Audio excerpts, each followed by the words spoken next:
O Senhor esteja convosco. Ele está no meio de nós. Proclamação do Evangelho de Jesus Cristo, segundo São Lucas. Glória a vós, Senhor. Naquele tempo, os 2 discípulos contaram o que tinha acontecido no caminho e como tinham reconhecido Jesus ao partir o pão. Ainda estavam falando, quando o próprio Jesus apareceu no meio deles e lhes disse: "A paz esteja convosco." Eles ficaram assustados e cheios de medo, pensando que estavam vendo um fantasma. Mas Jesus disse: "Por que estáis preocupados e por que tendes dúvidas no coração? Vede minhas mãos e meus pés, sou eu mesmo. Tocai em mim e vede. Um fantasma não tem carne nem ossos, como estáis vendo que eu tenho." E dizendo isso, Jesus mostrou-lhes as mãos e os pés. Mas eles ainda não podiam acreditar, porque estavam muito alegres e surpresos. Então Jesus disse: "Tendes aqui alguma coisa para comer?" Deram-lhe um pedaço de peixe assado. Ele o tomou e comeu diante deles. Depois disse-lhes: "São estas as coisas que vos falei quando ainda estava convosco. Era preciso que se cumprisse tudo o que está escrito sobre mim, na lei de Moisés, nos profetas e nos salmos." Então Jesus abriu a inteligência dos discípulos para entenderem as Escrituras e lhes disse: "Assim está escrito: o Cristo sofrerá e ressuscitará dos mortos ao terceiro dia, e no seu nome serão anunciados a conversão e o perdão dos pecados a todas as nações, começando por Jerusalém. Vós sereis testemunhas de tudo isso." Palavra da salvação. Glória a vós, Senhor.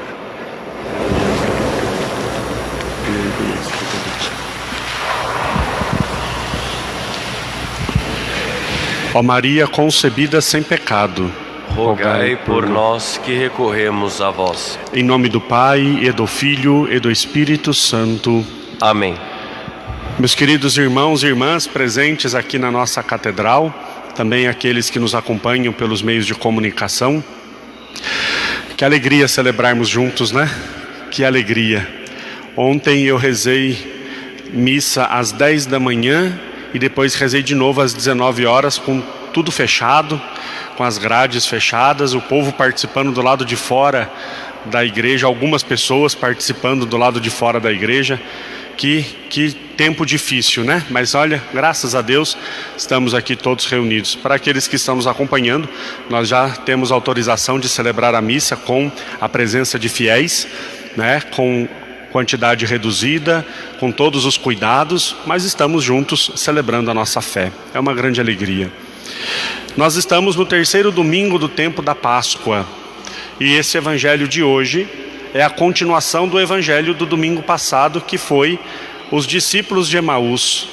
O evangelho começa com o final do evangelho do domingo passado, dizendo que eles voltaram correndo para Jerusalém e contaram para os outros apóstolos aquilo que tinha acontecido, né? Como eles tinham visto Jesus, como Jesus tinha acompanhado eles pelo caminho e como o reconheceram ao partir o pão. Nós lembramos bem o evangelho dos discípulos de Emaús. Jesus vai acompanhando os discípulos, explicando as Escrituras, e quando chegam lá na casa que Jesus parte o pão, a Eucaristia, eles reconhecem Jesus e Jesus desaparece da frente deles, e eles voltam para Jerusalém para contar aos outros apóstolos. E aí começa o evangelho de hoje, onde Jesus mais uma vez aparece ressuscitado, se coloca no meio deles. As portas estavam fechadas, eles estavam com medo, mas Jesus se coloca no meio deles, e a primeira palavra do ressuscitado: "A paz esteja convosco." Jesus, na sua presença ressuscitada, ele quer trazer a paz aos apóstolos, quer trazer um alento diante de todo aquele sofrimento que eles passaram, né? Ver Jesus pregado na cruz, a perseguição dos judeus, a perseguição dos romanos. Então Jesus ressuscitado confere a paz àqueles homens: "A paz esteja convosco." E ver Jesus era uma coisa tão boa, tão uma notícia tão boa que eles não conseguiam acreditar. Né? Jesus diz: olha as minhas mãos, olha os meus pés, pode tocar em mim. Um fantasma não tem carne e osso como vocês estão vendo que eu tenho. E ainda assim eles não conseguiam acreditar, estavam tão felizes, né, como nós costumamos dizer, é bom demais para ser verdade, é tão bom que é até difícil de ser verdade. E só um comentário que eu tenho feito com esse evangelho, para nós entendermos um pouquinho a nossa fé. Nós geralmente costumamos chamar Tomé de o incrédulo, né? Tomé diz assim: se eu não ver as marcas dos pregos, se eu não tocar as suas mãos, se eu não tocar o seu lado, eu não acreditarei. Todos os discípulos precisaram tocar as mãos de Jesus, tocar o seu lado para poder acreditar. E esses aqui ainda nem assim acreditaram, né? É porque dizer que Jesus ressuscitou, para nós é uma verdade de fé que nós já acreditamos desde todo o tempo. Mas para os apóstolos era uma experiência nova. Para os apóstolos era a primeira vez. Eles tinham visto Jesus ressuscitar Lázaro, mas o próprio Cristo voltar da morte, para eles era algo muito extraordinário. Por isso é uma notícia que precisa aos poucos ir sendo compreendida, né? Nós temos 2000 anos de história para compreender a ressurreição de Jesus. Os apóstolos tiveram alguns minutos, por isso essa dificuldade deles acreditarem. Mas ainda assim, o Espírito Santo, quando desceu sobre os apóstolos, foi que os levou a compreender completamente toda a missão do Cristo. Mas aqui Jesus já começa aos pouquinhos mostrando para eles quem ele de fato é. Ele começa a dizer: lembra quando eu falava para vocês? Jesus vai relembrando as histórias, né? Era disso que eu estava falando. Quando Jesus sobe ao Monte Tabor e se transfigura diante dos apóstolos, quando eles estavam descendo, Jesus diz assim: não contem para ninguém o que vocês viram, até que eu ressuscite dos mortos. E aí o Evangelho nos fala que eles obedeceram, mas não entendiam o que Jesus estava dizendo com ressuscitar dos mortos. Agora Jesus vai relembrando: lembra quando eu falei? Lembra quando eu disse? E aí abre a inteligência dos apóstolos para que eles compreendam as Escrituras. Isso aqui é muito importante para nós católicos. Jesus disse para eles: era preciso que se cumprisse tudo o que está escrito sobre mim na lei de Moisés, nos profetas e nos salmos. Não tem nenhuma menção a Jesus na lei de Moisés, nos profetas e nos salmos. Jesus não tinha nascido ainda. Como é que está falando de Jesus lá na lei de Moisés, lá nos profetas, nos salmos? O salmo não fala o nome de Jesus, os profetas não falam o nome de Jesus.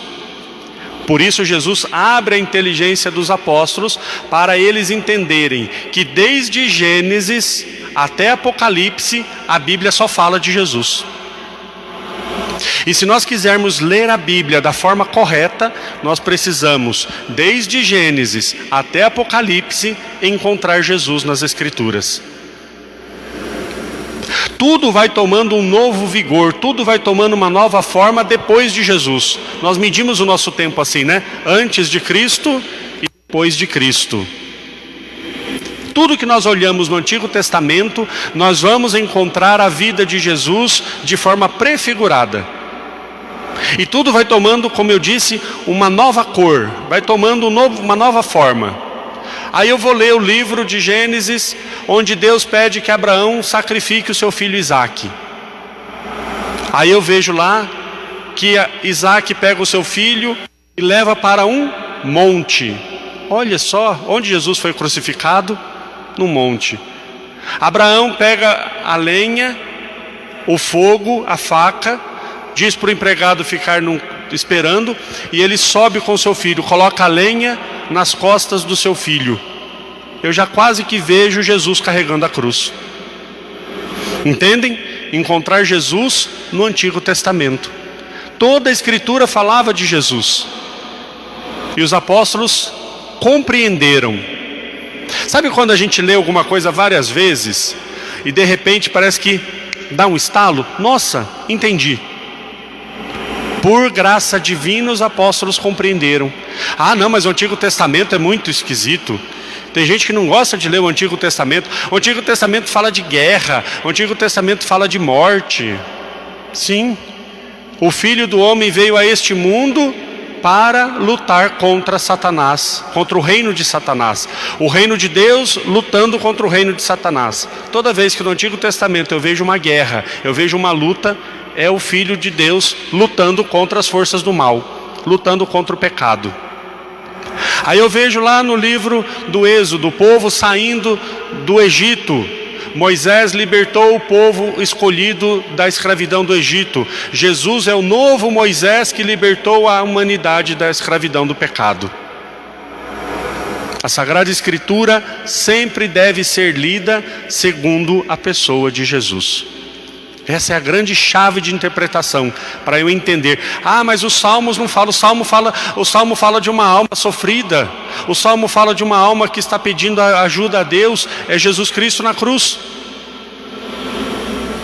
Jesus, durante o tempo da cruz, ele ia rezando os salmos, pedindo o auxílio de Deus. Toda a Sagrada Escritura fala de Jesus. E quem tem autoridade para interpretar a Sagrada Escritura é a igreja. E aqui que eu gostaria de fazer um comentário com vocês. Depois da reforma de Lutero, ou depois do cisma de Lutero, onde começou o protestantismo, introduziu-se uma ideia que é muito errada sobre a Bíblia, que se chama livre interpretação da Bíblia. O que significa isso? Eu pego a Bíblia, abro, leio e o que eu entendo é verdade. Não, eu li aqui no livro de Macabeus aqui, tal coisa, o que eu entendi foi assim, eu vou viver isso. A Bíblia não é de livre interpretação. A Santa Igreja interpreta a Bíblia naquilo que tem o seu real significado. Alguns dizem assim, mas a Igreja Católica não quer que o povo leia a Bíblia. Não tem nada disso, muito pelo contrário. A igreja incentiva que se leia a Bíblia.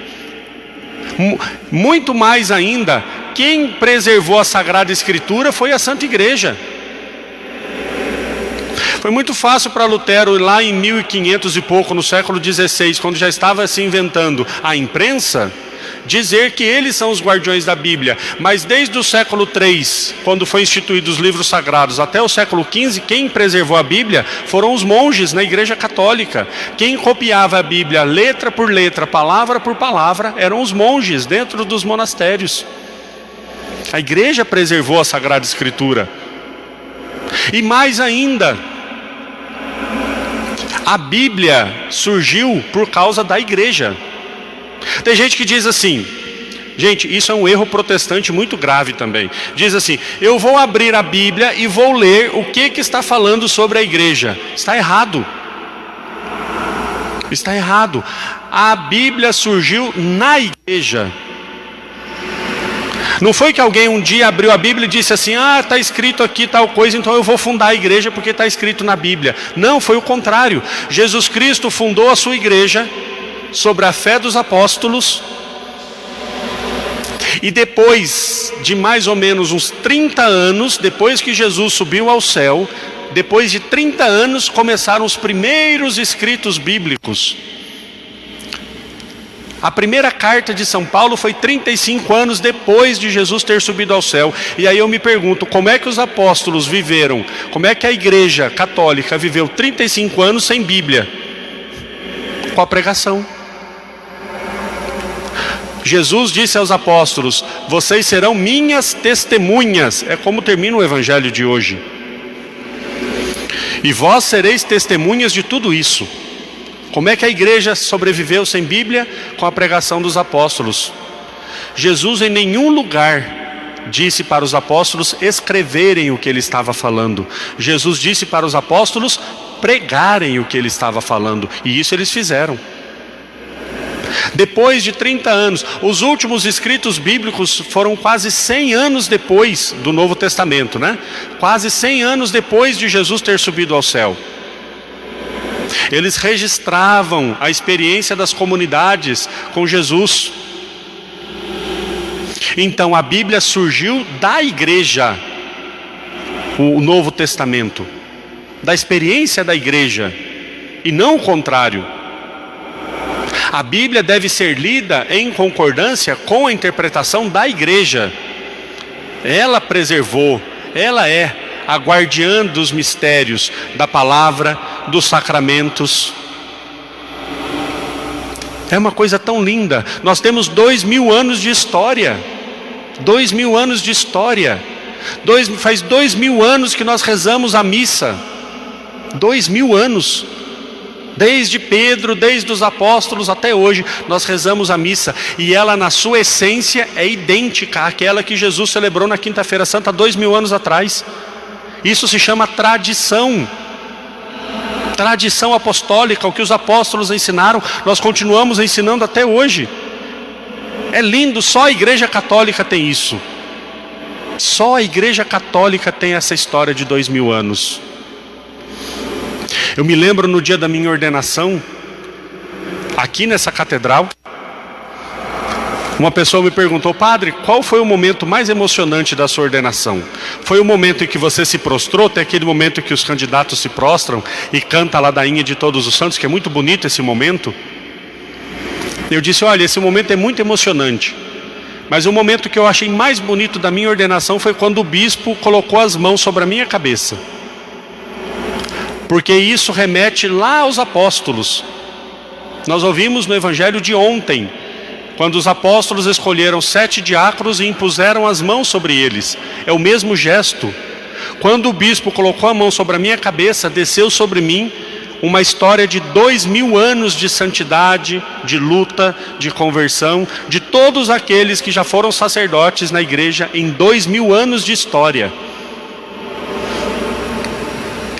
Nós temos que ter uma santa alegria de pertencer a essa igreja, de ter acesso a essa palavra que Jesus deu aos apóstolos e os apóstolos deram a cada um de nós.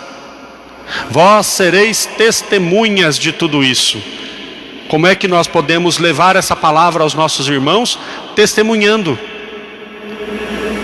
A igreja nunca vai sobreviver de técnicas de marketing e propaganda. Não é assim que nós sobrevivemos. Enquanto nós tentarmos fazer isso, nós vamos falhar. Vamos fazer uma reunião aqui, vamos pensar como é que nós podemos atrair as pessoas para a igreja. Não, para atrair as pessoas para a igreja nós precisamos de músicas mais animadas. Para atrair as pessoas para a igreja nós precisamos de uma missa mais dinâmica, onde a gente bata palma e balance os braços e faça assim. Não.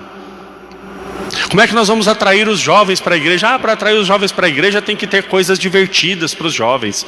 Não. Como é que nós atraímos as pessoas para a igreja? Desde toda a história, testemunho. Testemunho. No começo da igreja, o Império Romano prendia os cristãos, jogava dentro de uma arena todos os cristãos. Eles eram devorados pelas feras, eles eram atravessados por estacas, eles eram queimados vivos. E outras pessoas olhavam aquilo e diziam: eu quero essa vida para mim. O testemunho dos mártires foi o tempo em que mais cristãos aderiram à fé. Tem uma frase de um santo que eu não me lembro qual santo, que diz: o sangue dos mártires é semente de novos cristãos. Quando o sangue dos mártires caía no chão, 10 outros se juntavam à fé. Testemunho.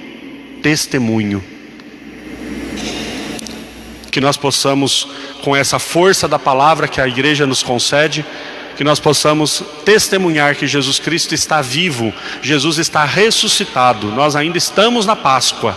É tempo de dizer que essa luz que ainda brilha aqui no nosso presbitério deve brilhar em nossos corações e deve ser levado a todas as pessoas com quem nós nos encontramos. Testemunhar que Jesus ressuscitou, testemunhar que a vida venceu a morte, testemunhar que a vida eterna é uma realidade. Que Deus nos abençoe e que possa fazer de nós também testemunhas da sua ressurreição. Louvado seja nosso Senhor Jesus Cristo. Para sempre seja louvado.